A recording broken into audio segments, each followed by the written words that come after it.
Congo Avenir. Mokaya Bako.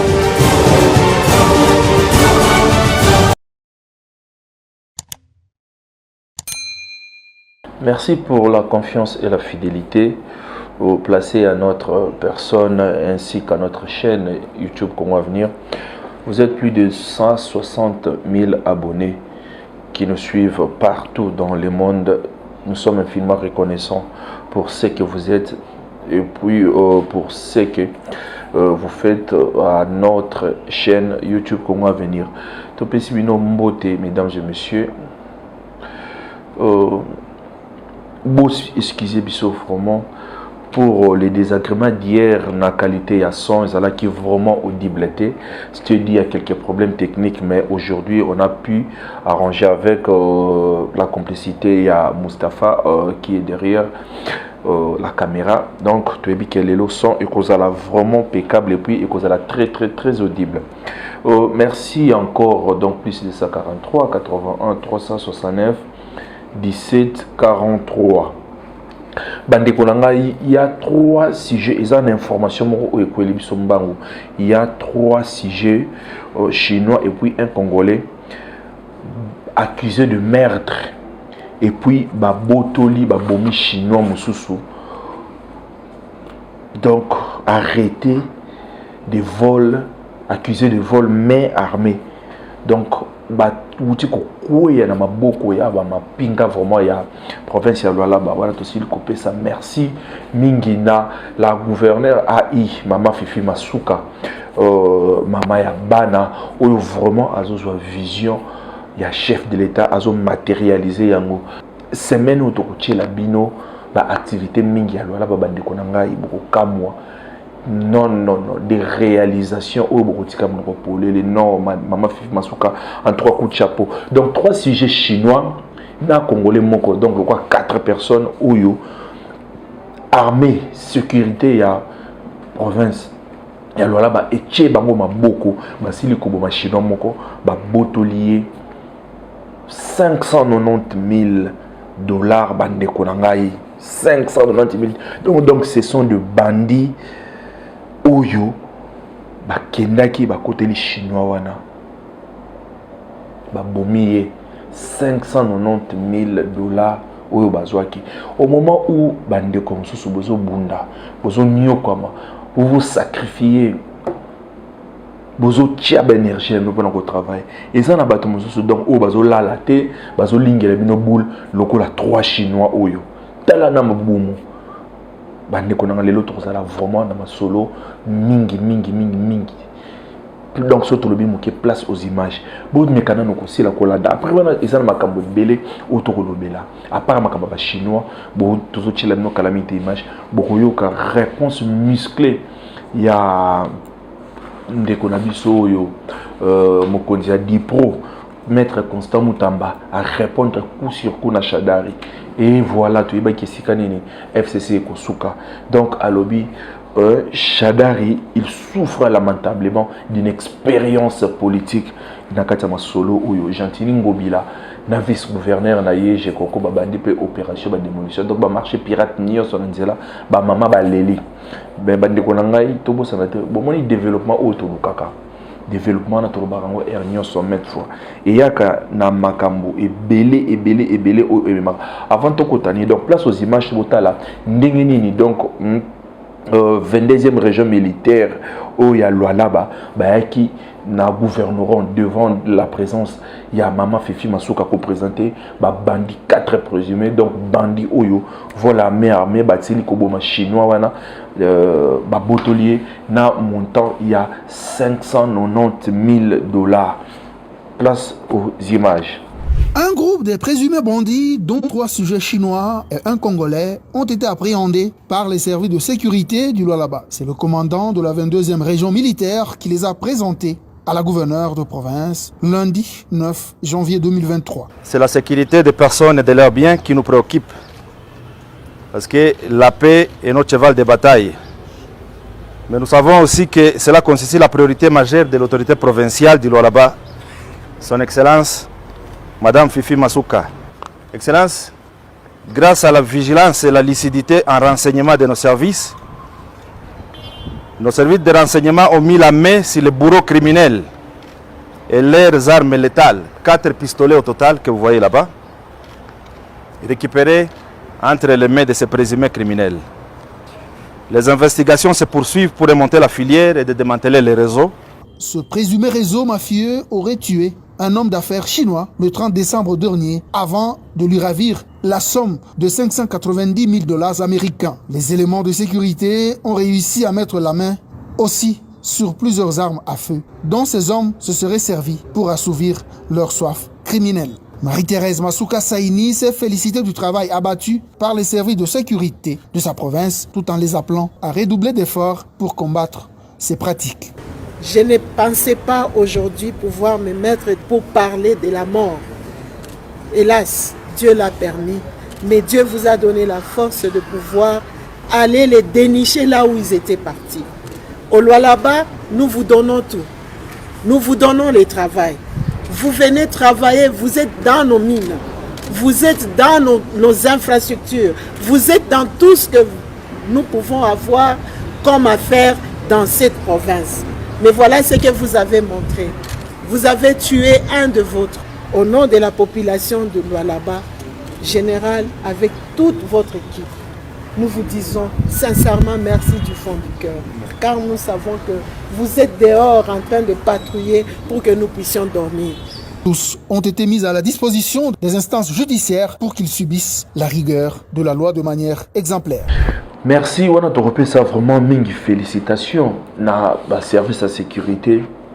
Oyo ya province à Lualaba ndenge nini bazo sala musala na bango donc les colombe tazo chapeauter on a la gouverneur a mama Fifi Masuka mais bande ko na ngai elo monde koloba oyebi na mboka na biso yango na ba makambo ebele pezo salama yango na ba blanchiment de capitaux ezo salama ba soma makasi boye circuit bancaire et l'autre bétal qui s'était lobby en goyo ba banque bobongisa pe makambo ba banque bobongisa ba te belé ba vraiment la bango à mboka na so donc je sais pas bon tout ça le seul pays te met tout ça parmi ba mboka oyo ti le lo bazo tambola na ba mbongo na maboko on a donc ça doit tambola na 100 000 euros ça pe belé te akabolo na ba poche na ba veste 10 000 akabolo tout ça presque parmi ba mboka o ba tambola na mbongo en espèce boy. Pourquoi la déception dans la banque et l'équipe est belée. Botan la makambo récemment oyo Equity Bank comme eli botan o nengi bandeko ba so awa dans la période de la festivité to ngende ko dans la banque comment est-ce que comment qui moto a chaka mbongo na très bien et commis dans moment oyo aya kozwa réseau et commis compliqué.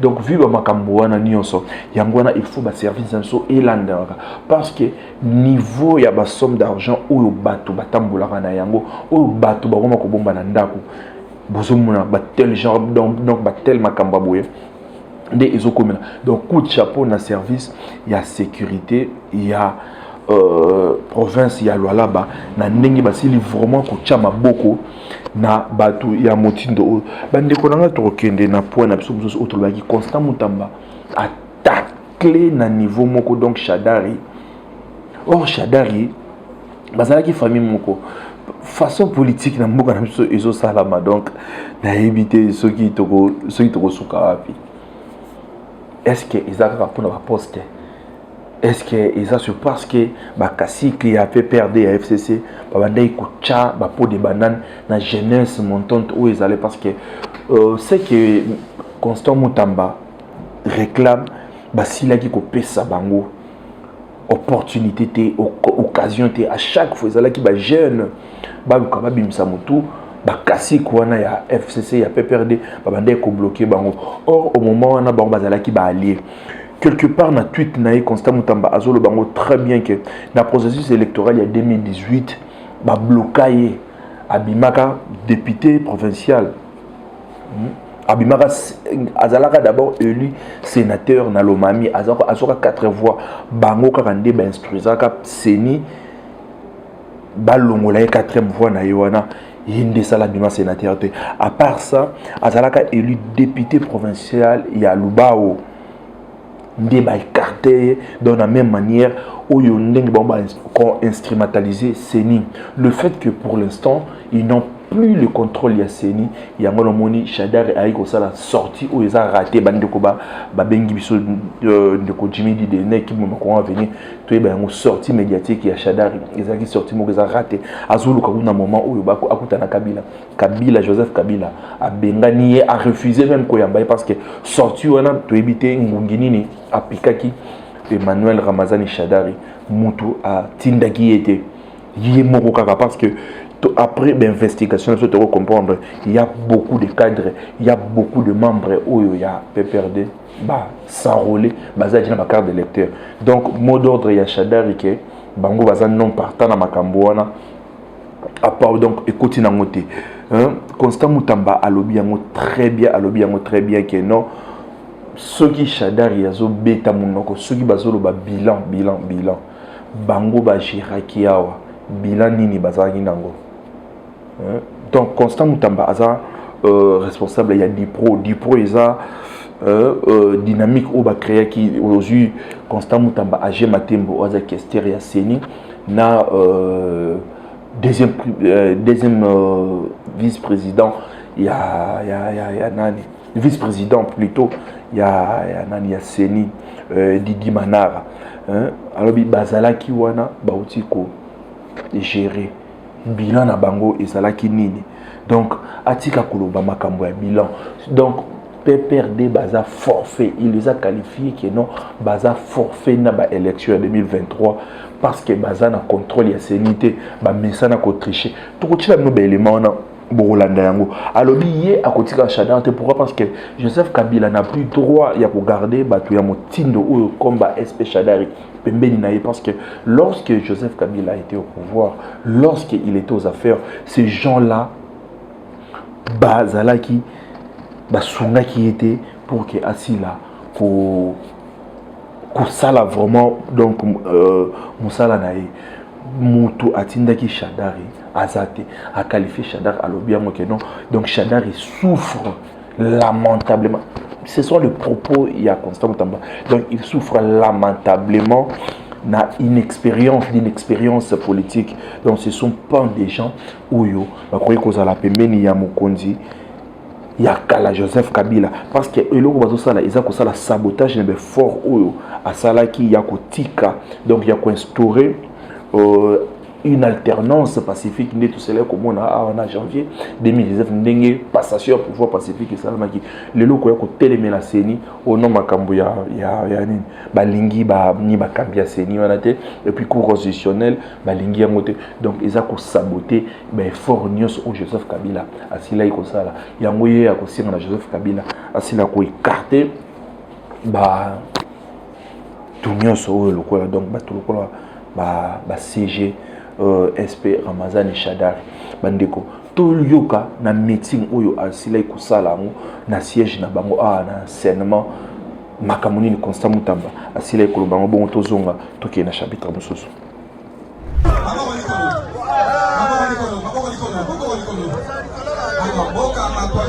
d'accord aux assises il y a un jeune révolutionnaire de l'Okani Bokamo, Makas. Bonsoir, révolutionnaire. Qu'est-ce que c'est bon de voir tous ces jeunes, des jeunes militants convaincus. Et c'est vous qui allez apporter la révolution, le changement. Dipro Viva, des jeunes qui n'ont peur de rien, des jeunes qui placent la nation avant leurs propres intérêts. Au défi qui va casser quoi. Les Oyo, ceux qui Nations Unies, et reculer, lever embargo contre RDC. Après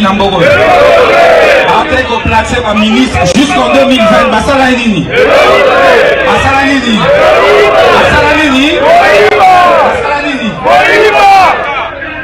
À comprendre que c'est ni Oyo, et ça, ils sont un POD.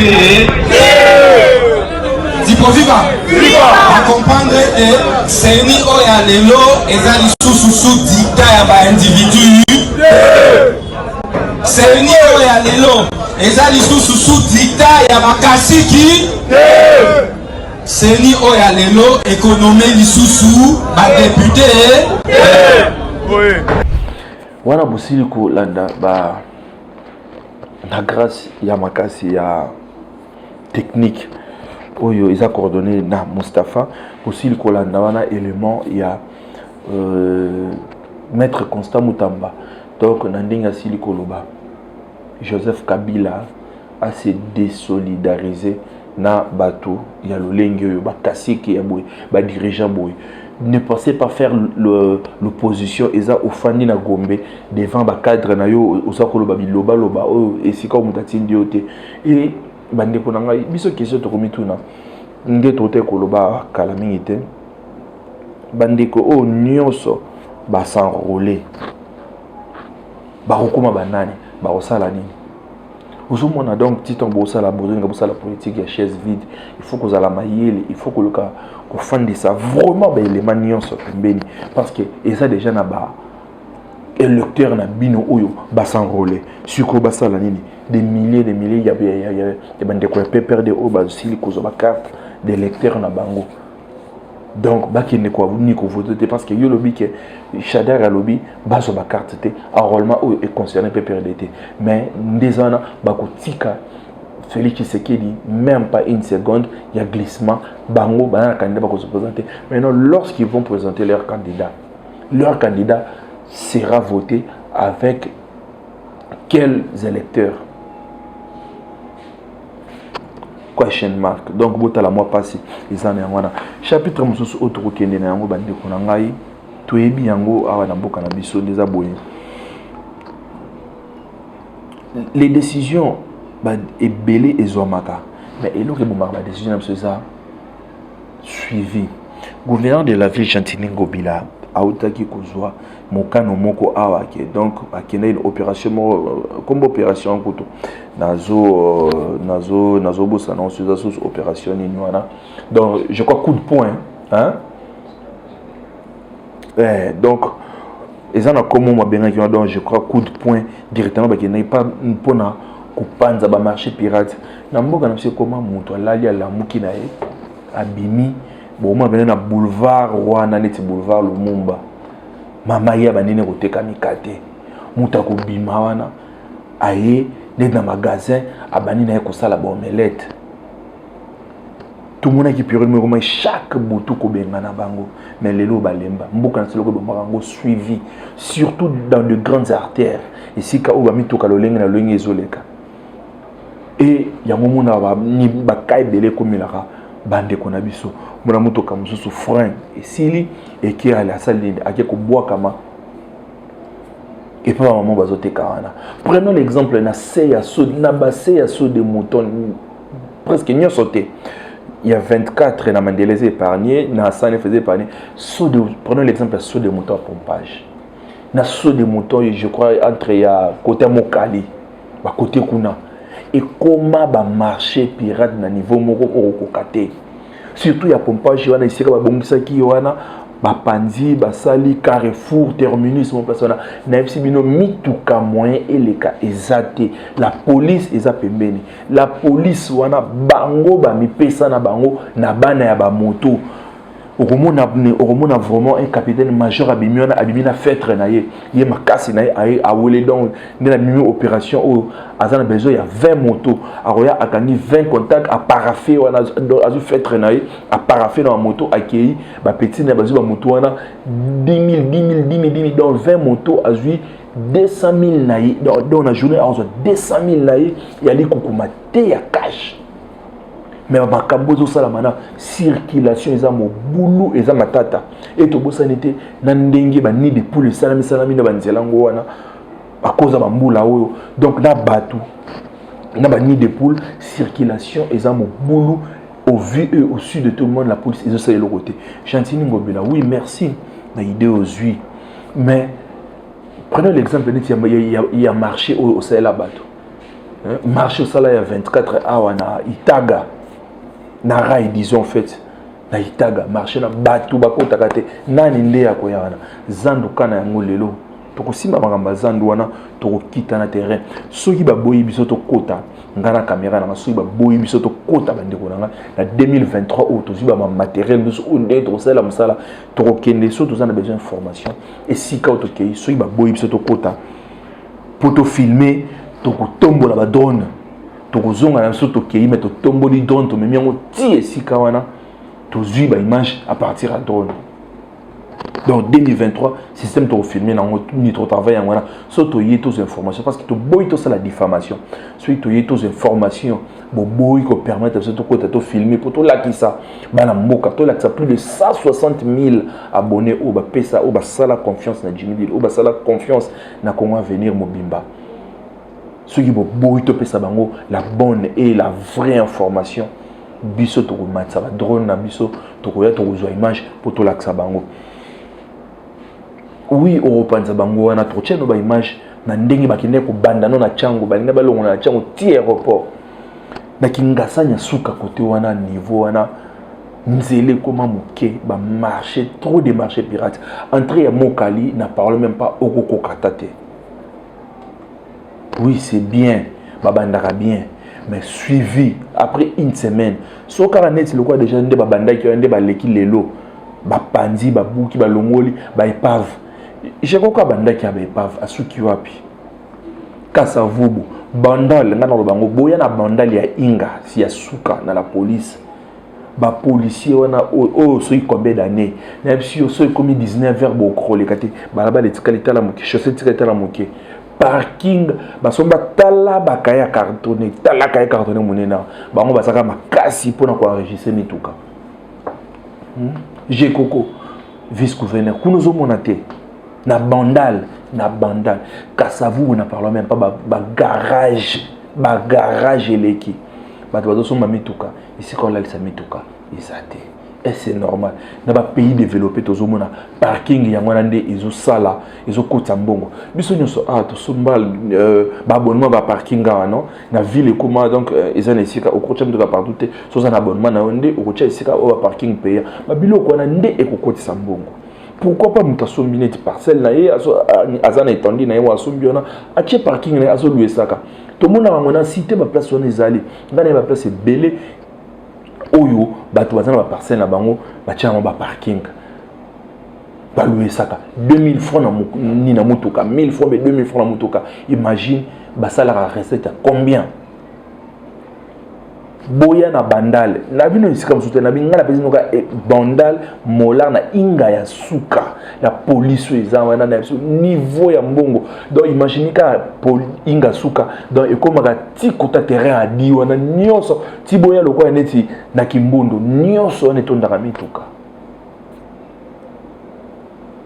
Prenons l'exemple dernièrement tozala kiawa je crois na mois il y a cela je crois 2 mois tozala ki na cimetière Kinsuka démolition salama tout biso s'appelle ina yango mais gouverneur Gentini Ngobila suite à makambo wana général Kasongo suite ezandenge nini ezana bandeko bayaki balakisa biso le jour de kitaki wana na délégation ya gouverneur balakisi biso na délégation ya gouverneur kroki botala o nyoba onya so na kati ya cimetière isika to kobuka opération bandaka très bien. Basala jusqu'à 3-4 jours babukaka mais ils en a battu mususu babukate ils en a colonel moko ya JR azawana ba simba été image un tolo ko tila binongo ayaka et pas gouverneur a epsakaye la loi c'est la loi aux amo kondi mais tolo ko lisika mususu to kopesa yo pour awa yo otonga na cimetière et kokina gouverneur le fait qu'azonga pe lisosute colonel na atikala batu mususu o bazangi makasi nde babuka bango bandako et lelo gouverneur soki oyebite batu babani na bango mususu kozonga baumbu sisi ba coutumier na so ba coutumier ba o batekela bango nde babandi su kozonga sa batu bandeko na ngai place aux images botala ndenge ni opération wana ya kolongola ba marché pirate ba epava mituka ndenge nini ezo salama bon tozonga to meka ko salama résumé moké. C'est après un tableau sombre peint suite au désordre observé sur les artères que l'autorité urbaine donne ce coup de poing sur le boulevard Lumumba. Gentini Ngobila Mbaka, aux côtés du vice-gouverneur de la ville, Gérard Mulumba Jekoko, décide d'évacuer les marchés des fortunes, garages pirates, des montagnes d'immondices, ainsi que interdire les stationnements anarchiques. Le gouverneur Mbaka est plus que déterminé. Pour en découdre définitivement avec ces mauvaises pratiques d'étaler la marchandise sur les emprunts publics, sur les caniveaux et sur les trottoirs également. Et nous avons aussi débarrassé donc, des trottoirs de véhicules qui devenaient de plus en plus encombrants, et surtout le gros véhicule, les semi-remorques également. Nous les avons donc remorqués avec les engins de la ville. Nous avons commencé depuis belle lurette une opération d'embellissement de cette avenue. Nous avons mis déjà des barrières divines et nous avons également planté de la pelouse. Nous avons aussi fleuri plusieurs espaces le long de cette avenue. C'est ce que nous allons continuer à faire, surtout que depuis l'arrivée de mon adjoint, donc le vice-gouverneur de la ville de Kinshasa, nous affichons donc une équipe compacte qui fait du bon boulot.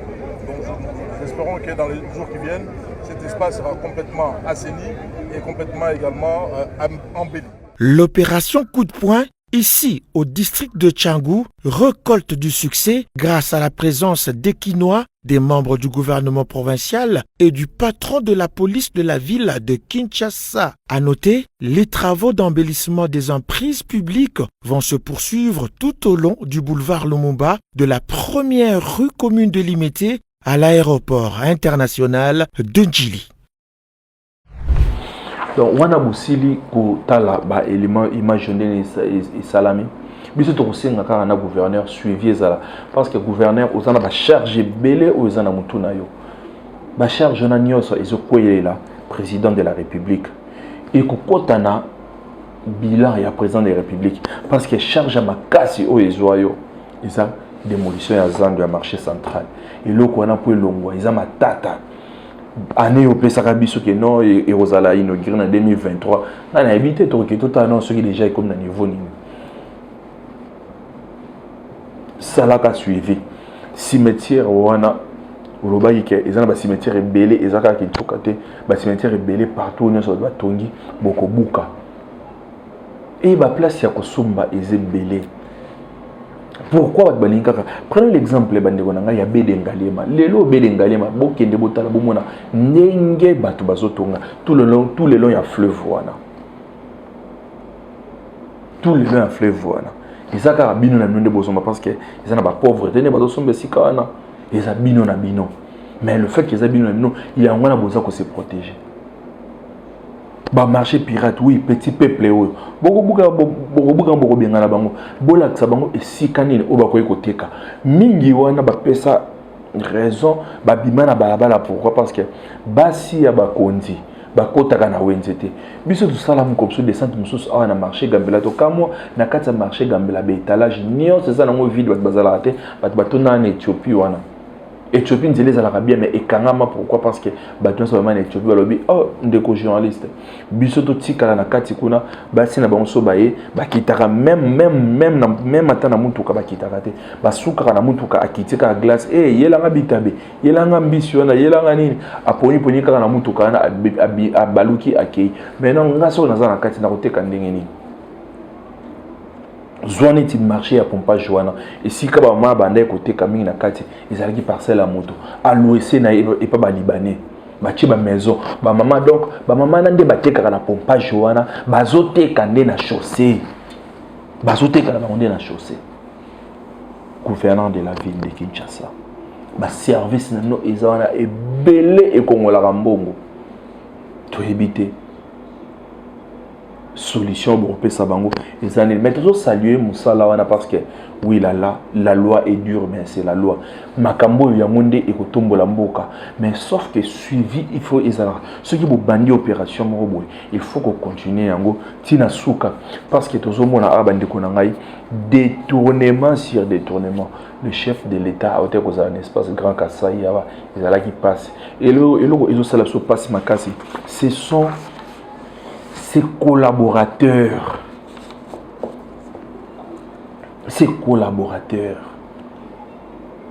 nde bazo détourner. Et puis détournement où ils ont salamaka autour du chef de l'État, et ça kaka millions. Ce sont que des millions, ce sont que des millions, que des millions. Pour la babengi biso mbango, Jules Monnier azana 100 kuro kuna. Au moment où bandeko, courenza passe, bazu quand même ba panneau solaire et qui belé kuna na ba poto pour que ba ba lampadaire, ba sala ba lampadaire wana. Ataba ils ont appelé énergie solaire parce que partout ils ont une énergie et qui énergie solaire. Énergie solaire ils a très bien, ils a très bien, ils a très bien. Mais mokondi mokwana un politicien azuna biloko total la quantité ya biloko oyo akenda na ko bomba. Yango wana IGF ngana okela IGF mawa Gila Lingeti na habité ceux qui m'ont et ça la manene parce que aza ko nyokoma na koluka ko dénoncer parce que Gila Lingeti asobi malokola ndenge luzolo bambi azalaki obimisa bato o dénonçaka bato mais justice et ça la rélo remonter parce que tant que na justice le fait qu'il a l'argent donc pouvoir azana isika o azosuka o ya suki kotoko ba magistrat kotoko banani le fait que makambo o ezoleka na kuna biso so tozo ba pourquoi parce que ndenge baton bazo kangamaka après 2 jours 3 jours au moins ne mutabimi na ye mbongo esike zonga ka to ebite malgré ba lobaka te mais biso to limite ke mbongo wana ezonga to limite ke mbongo wana ezonga ka to limite ke mbongo wana ezonga ka bota non Gilles Monnier ndenga zolela biloko uyu ekenda po esala musala yango bilan ya chef de l'état kala mingité tout ça na mois de janvier si la fin de l'année bilan ekozala ndenge nini. Place aux images. Mawa, ezande mawa. Président Gilles A toza wapi?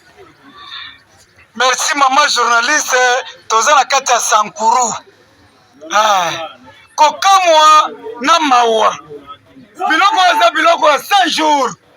Félix Antoine Tshisekedi Tshilombo muko Antombolo, moi mayo kalendele gramu kisi, Zwa Bilumbu, atalike bala Sankuru bazala courante. Batiela bango ata ba panneau solaire batambola na kimia na éclairage mais tala biloko ya 5 jours evandi na ndako bato bino moko balandi botala c'est grave si la lingete ya kosala musala na yo papa fimwa kekele tosengi ya kosala musala na yo mama journaliste bato bazokamwa biloko ya 5 jours balobi ke batiela basankuru ya courant mais courant eza te mai eza te sikoyo bakoloba ke moko antombola azosala te oyo nini yango tosengi ministre ya énergie ya temps wana bakosamba na gouverneur ancien gouverneur ya Sankuru kombo na ye nani papa Olongo kosamba bapano yango oyo topesi yo otiela bato courant otiela bato ya pano solaire lelo énergie lokola okoma sénateur oke kobatama na sénat baati lokola na ezo interpele yo obombi bamiyibi na sénat gouverneur Olongo aza na sénat azwi biloko ya kobomba na ndako soki grand frère na ye ngana ndima makambo Gilles Lingete fimbo kekele frappe bato avec force tozotambola mama journaliste tambola omona makambo non, c'est du jamais vu. Si vous voulez Stéphane Mokoumadi Aïbi. Est-ce que Ndago Tokuti Biloko est Stéphane? Est-ce que c'est la famille? Est-ce que c'est la Gogo? Biloko Nyoso Mei na Zotina Moutou ya Mende Lambert. Lambert mais vous allez payer le pot cassé. Tous les noms qui commencent par vous êtes belé kuna Olenga. Onoshumba, Olongo, Omalanga, et après, Sankuru est gouvernable. Oh, Sankuru est ingouvernable. Sankuru, Moussa Rezate, Batindi Biloko, Bobo Edeba Sankuru, Bozo Edete, Nabo Kangama. Bino mo bosil komona, ba comportement boy. Tolo banini.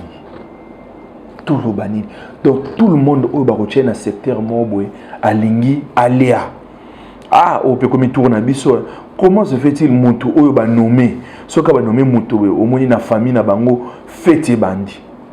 Fête na niveau moko donc e bandi pour la nini biso pe tourna biso ça nini et coquille biso pe tourna biso ya nini ya kolia qui a moto zona makambo nyonso donc soka bachi moto esprit na directement il faut ngapena somba donc ngapena ki kosoma na république ya Gombe po bango nyonso balinga Gombe ngape fona soma na bede ngalie mate ngape fona soma pasi bo ngape bana fo ba kene nini ngape bana fo ba sala nini bo mawa total eloko message oyo ndeko honorable Eliezer président ya parti politique oyo parti politique c'est comme nango et Kimi Bisso et Rozonga quand même, donc je crois ACP ou bien ACR et le Rwanda wana pardon excusez-moi comme nango vraiment Kimi ngai comme parti politique lié à ndeko Eliezer message ni atindeli ba détourneur au baza pembeni ya président de la République bongoto kabwana na masona biso ya mukolo ya lelo ça va on a problème. Voilà. On est là. On a quatre neige. Et c'est ça aussi la vie aux États-Unis, ici pas en Occident. Voilà. L'avantage est ça. On a un petit part. Bana bazo sakana bana nyoso bazana ba ndako ezali mais ce qui est à Kisasa mais les awasi bakati ba mapango ya ba 300 qui sont combien kuna bakati finalement je ne sais pas si nous aimons notre pays. Eh ben voilà, j'ai fini le boulot pour le moment. En attendant que les gens aussi la discussion là. OK. Tout le monde a un stress ya koiba mongo à l'état, koiba mongo ya kotonga na Kasai. Bon. Nous allons quand même nous reposer un tout petit peu. Et ben voilà. Plus de 143 81 369 17 43. Wana boti kotala ndeko Eliezer azana vacances na États-Unis, na USA. Botala niveau ya neige à lobby so ina kini ba espace kuna ba na mpandi ba parc, so ina kini mais partout bazoteka teka ndenge tozomona na bedengalia ma niveau bazoteka. Barobara ba robuka metilelo tozomona eloko moko te. Bandeko na ngai bokini ko s'enrôler. Tomoni bato belé ba prince impenge ni ba ki ko s'enrôler, ba Jean-Pierre Bemba, tout le monde ba ki ko s'enrôler, président de la République Moka Bandaki, ba Nemwanda Nsemi ba s'enrôler donc ba Valentin Moubake donc bato belé va s'enrôler. Donc pour vous dire qu'il y aura bel et bien les élections. Bino Batbozana a besoin de sanctionner l'Union sur base autour du chef de l'État, détourneur l'Union sur bazali, député l'Union sur base na bangonde ba assistant, base na bangonde ba pemeni ba pesa misala. C'est le moment yango yonde konanga qui est s'enrôler. Moi j'avais déjà rempli mon devoir civique. Nga déjà na carte d'électeur nangai. Yo pe kende sacrifier temps, consacrer temps moko boyana. 1 heure, 2 heures, 3 heures, 4 heures au s'acquitter dans des devoirs civiques. Voilà. Plus de 143, 81, 369, 17, 43. Botan nambu otozalaki na vocabulaire mukola lelo.